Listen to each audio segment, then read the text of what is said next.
Pendengar buku mempersembahkan Buku Paulo Freire ini merupakan angin segar bagi perkembangan teori pendidikan dan secara politis memberikan alternatif solusi yang bersemangat atas kebutuhan yang melanda praktik pendidikan di seantero dunia. Freire mengambil ide pembebasan dari versi filsafat sekuler dan filsafat religius di dalam inti pemikiran kaum borjuis. Kemudian dia juga memasukkan pemikiran-pemikiran yang radikal ke dalam bukunya, tetapi tentu saja tidak menerima begitu saja permasalahan yang dibidik dari kacamata kelompok radikal itu. Karena mereka telah menodai sejarah, pendeknya Freire telah mengkombinasikan apa yang disebut bahasa kritik dan bahasa alternatif. Dengan bahasa kritik, Freire menciptakan model teori pendidikan yang benar-benar mengaitkan antara teori kritis radikal dengan tuntutan perjuangan yang juga radikal. Tuntutan ini disebut radikal karena komitmen perjuangannya yang tinggi untuk melawan suatu dominasi. Dengan menjelaskan pengalamannya selama tinggal di Amerika Latin, Afrika, dan Amerika Utara, dia menggulirkan sebuah wacana yang akan memperdalam pemahaman kita mengenai dinamika dan kompleksitas dominasi tersebut. Melihat kasus-kasus yang dicontohkannya, pendapat Freire dapat dibenarkan bahwa dominasi tersebut tidak disederhanakan hanya menjadi dominasi kelas yang eksklusif.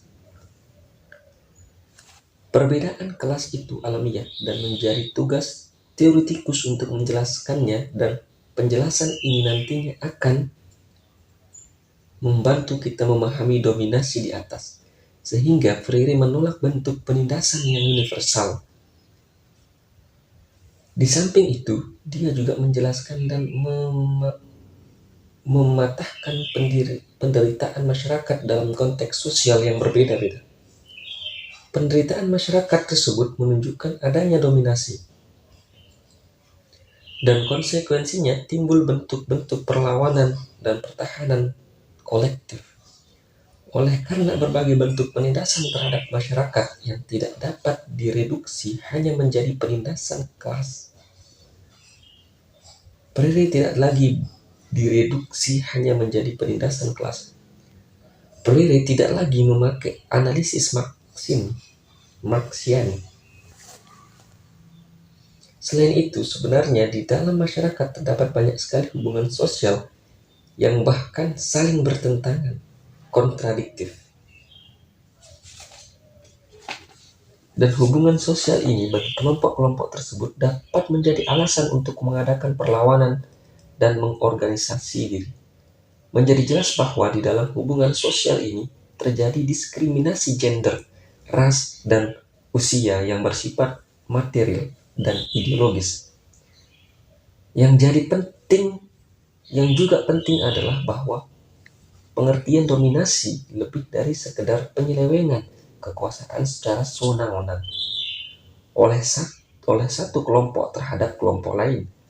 Menurut Freire, logika dominasi menunjukkan adanya kombinasi rekayasa ideologis dan material. Pada masa lalu maupun sekarang, rekayasa ini tidak pernah sepenuhnya berhasil, malahan selalu menimbulkan hal-hal yang kontradiktif dan tragis antara pemegang kekuasaan senantiasa saling bermusuhan. Sebab pola komunikasinya asimetris. Freire sebenarnya mengkritik secara lebih mendasar kasus-kasus tersebut karena dalam sejarah rekayasa ini tidak pernah berhenti, yang mengakibatkan setiap orang baik maupun pria maupun wanita dalam menemukan identitas dan eksistensi dirinya dibatasi oleh keterpaksaan tertentu. Sehingga mereka juga melakukan pemaksaan dan menciptakan berbagai peluang untuknya.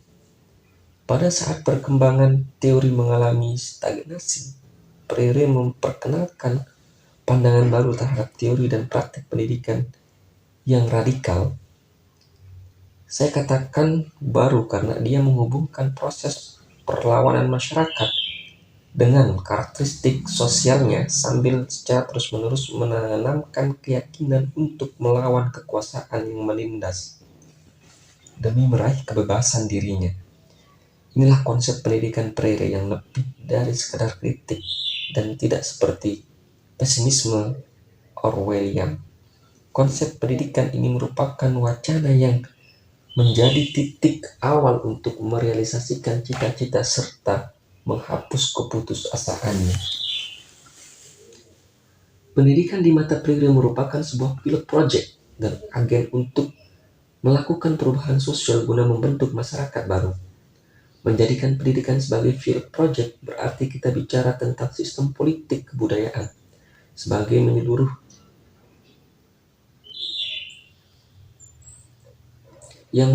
dan melampaui batasan-batasan teori dari doktrin politik tertentu, serta berbicara tentang keterkaitan antara teori, kenyataan sosial, dan makna emansipasi yang sebenarnya. Sehingga sebagai teori sosial yang radikal, wacana politik kebudayaan yang berkembang Freire lebih luas dan lebih fundamental daripada wacana politik yang lain. Misalnya, teori Marxin klasik.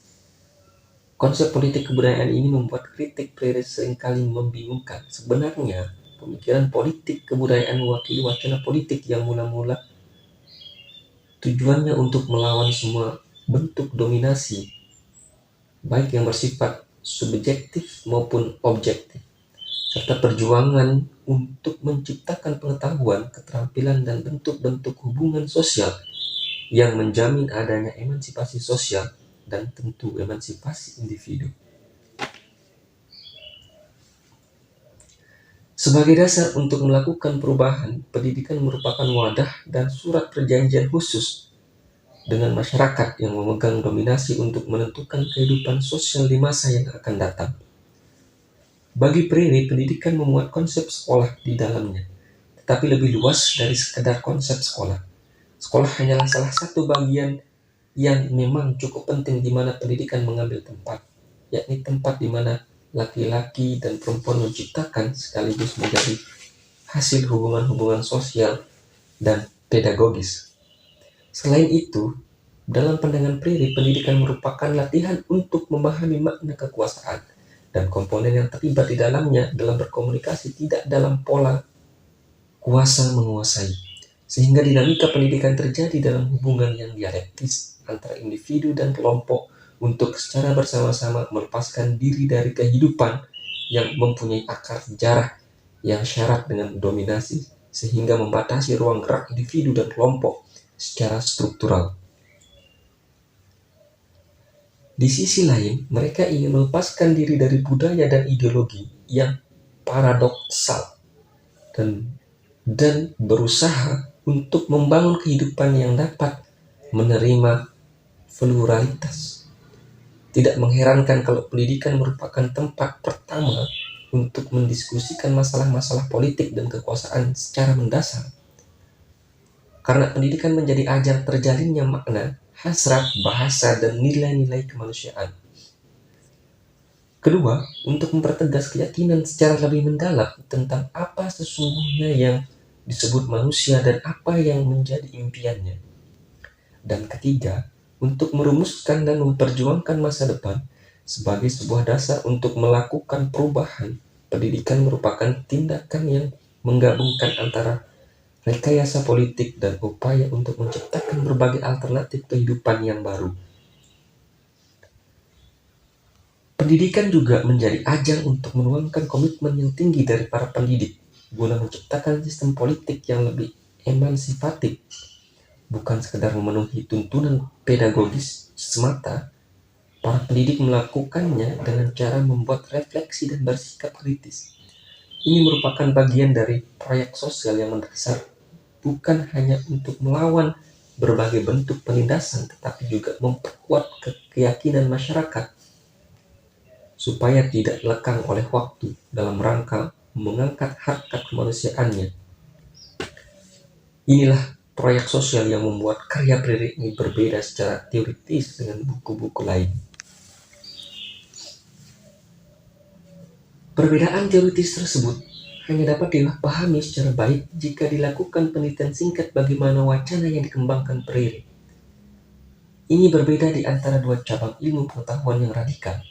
Di satu sisi, analisanya dalam buku ini berupa bahasa kritik yang menjadi karakteristik sosiologi pendidikan yang baru. Sementara itu, di sisi lain, filsafatnya tentang harapan dan perlawanan berakar pada bahasa alternatif dalam teologi pembebasan. Dari pertemuan dua tradisi keilmuan itu, Freire menggulirkan sebuah wacana yang bukan hanya membentuk suatu kesatuan makna dan teori di dalamnya, tetapi juga dilengkapi dengan dasar-dasar teori perlawanan pedagogis yang kritis dan komprehensif. Sosiologi pendidikan yang baru dan bahasa kritik. Sosialisasi pendidikan yang baru muncul secara utuh di Inggris dan Amerika Serikat pada awal tahun 1970-an. Sebagai reaksi kritis atas apa yang disebut dengan teori dan penyelenggaraan pendidikan tradisional. Pertanyaan utama dalam sosiologi pendidikan ini yang mengkritisi sekolah-sekolah internasional dan wacana yang dikembangkannya. Dengan bercirikan Freire, yaitu bagaimana kita dapat menciptakan pendidikan yang bermakna, kritis, bersemangat, dan emansipatoris.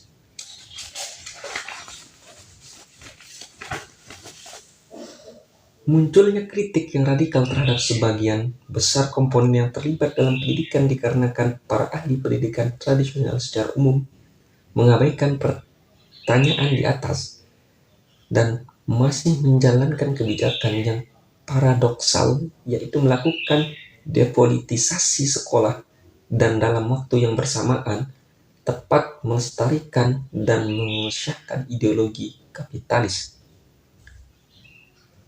Sebagian besar kebijakan ini dapat dilihat dari wacana positivistik yang dikembangkan oleh ahli-ahli teori pendidikan tradisional. Wacana ini sangat konkret dengan penguasaan teknik-teknik pengajaran dan transformasi pengetahuan kepada masyarakat. Sementara, sekolah dalam pandangan pendidikan tradisional hanya dianggap sebagai institusi yang memberikan perintah-perintah, bukan sebagai institusi budaya dan politik. Para penganut pendidikan tradisional khawatir jika sekolah menjadi institusi budaya dan politik, akan dapat memberdayakan lembaga-lembaga budaya dan ekonomi yang berarti pertanda buruk bagi mereka. Wacana sosiologi pendidikan yang baru ini mengkritisi teori pendidikan tradisional yang mengabaikan pentingnya hubungan antara pengetahuan, kekuasaan, dan pendominasian. Selain itu, wacana yang baru ini mengendalikan bahasa teoritis dan model kritik yang berbeda. Menurutnya sekolah-sekolah barat yang ada sekarang tidak memberi kesempatan untuk menumbuh kembangkan tradisi humanistik dalam memperlakukan setiap individu. Sedangkan sekolah di berbagai belahan dunia pada umumnya tidak mengembangkan tradisi ini dengan memberdayakan masyarakat secara keseluruhan.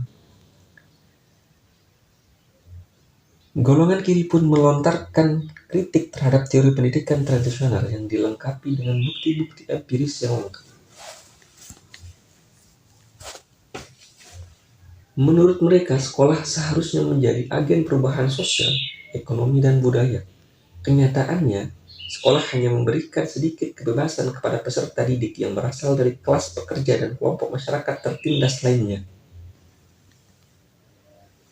Selain itu, sekolah merupakan alat yang sangat canggih untuk membentuk hubungan produksi kapitalisme dan melegitimasikan ideologi kapitalis dalam kehidupan sehari-hari. Kritik-kritik yang radikal dalam sosiologi pendidikan tersebut menyediakan berbagai model analisa yang berguna untuk meruntuhkan ideologi pendidikan tradisional.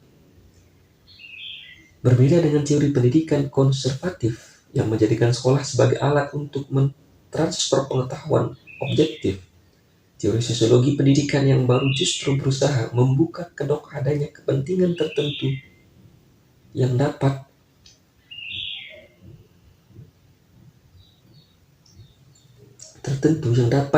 dibalik ilmu pengetahuan, objek, dan pengembangan kurikulum yang tersembunyi.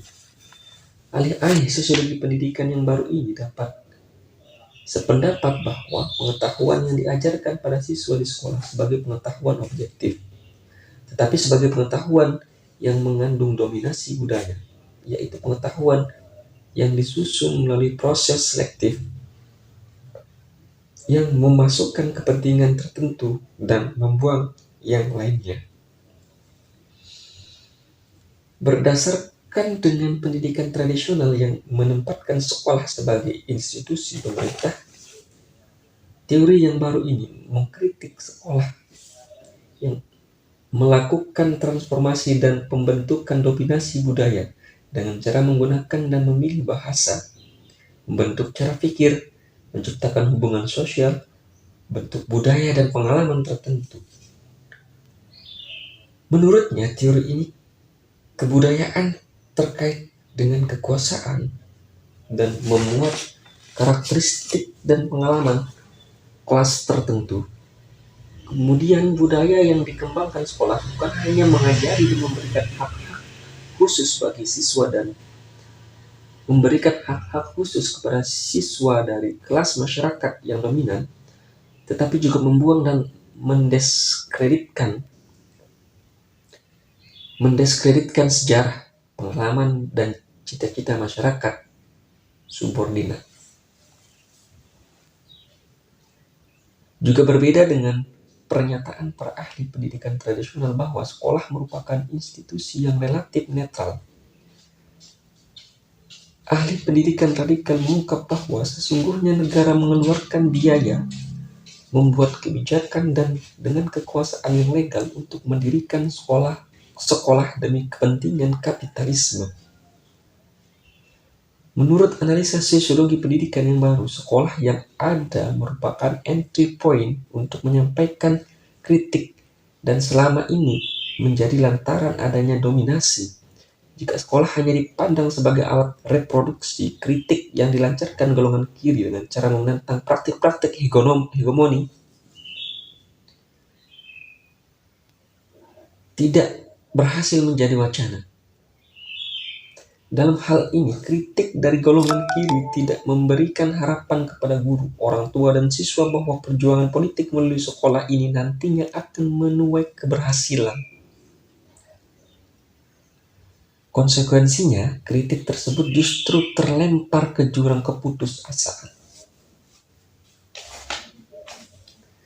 Sambil menjalani hidup bersama dengan penduduk tani Brazil, Freire menunjukkan bahwa karyanya ini mempunyai banyak kesamaan dengan kebanyakan prinsip-prinsip dalam sosiologi pendidikan yang baru. Dengan melakukan redefinisi dan melihat konsep pemberantasan buta huruf dari kacamata politik, Freire mengembangkan analisa kritis yang sama di mata dia menegaskan bahwa bentuk pendidikan tradisional pada dasarnya berfungsi untuk menyingkirkan kaum tertindas. Lebih dari itu, dia juga mengeksplorasi secara mendalam karakteristik budaya yang mendominasi dan melakukan analisa secara sistematis bagaimana budaya tersebut hidup dengan adanya praktik-praktik sosial dan buku-buku tertentu yang bertujuan menciptakan dan menjaga keberlangsungan budaya bisu masyarakat Brazil. Meskipun Freire tidak menggunakan istilah hidden curriculum dalam mewacananya, tetapi dia menggunakan pendekatan pedagogis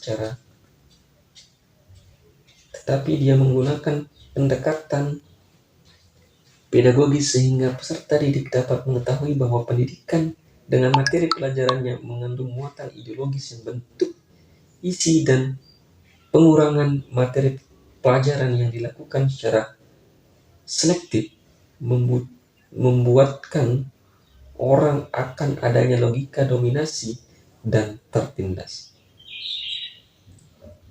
Kemudian Freire menjelaskan hubungan antara seleksi diskusi dan evaluasi materi pelajaran di sekolah dengan proses pedagogis yang melengkapi fenomena pendidikan saat ini, dalam pandangannya tidaklah mungkin memisahkan antara satu dengan yang lainnya, karena penyelenggaraan pendidikan pasti berkaitan dengan pengetahuan dan gerakan sosial yang erat. Perbedaan utama antara pemikiran Freire dengan sosiologi pendidikan yang baru adalah bahwa yang terakhir ini tampak mengawali dan mengakhiri pembahasannya dengan logika reproduksi politik, ekonomi dan budaya, sehingga dengan analisa Freire dimulai dengan proses produksi yang terdiri dari bermacam-macam cara. Proses produksi ini merupakan tempat di mana manusia belajar berpikir dan menguji pengalaman-pengalamannya yang sering bertentangan dalam setting sejarah dan batasan-batasan tertentu. Penyebarluasan rasio kapitalisasi dan bentuk-bentuk penindasan lain hanyalah salah satu babak dalam pentas politik dan menjadi salah satu bagian pembahasan teoritis dalam keseluruhan proses dominasi, tetapi tidaklah mencakup seluruh aspek kehidupan manusia. Inilah kenyataan yang harus dihadapi, diurai dan dirubah, tetapi hanya dapat dilakukan dengan diskusi yang terus-menerus. Melibatkan pengalaman masa lalu, kaum tertindas itu sendiri dengan pergeseran wacana reproduksi dan kritik alternatif pemecahan dan harapan-harapan. Freire menjelaskan tradisi dan model pendidikan yang berbeda dan lebih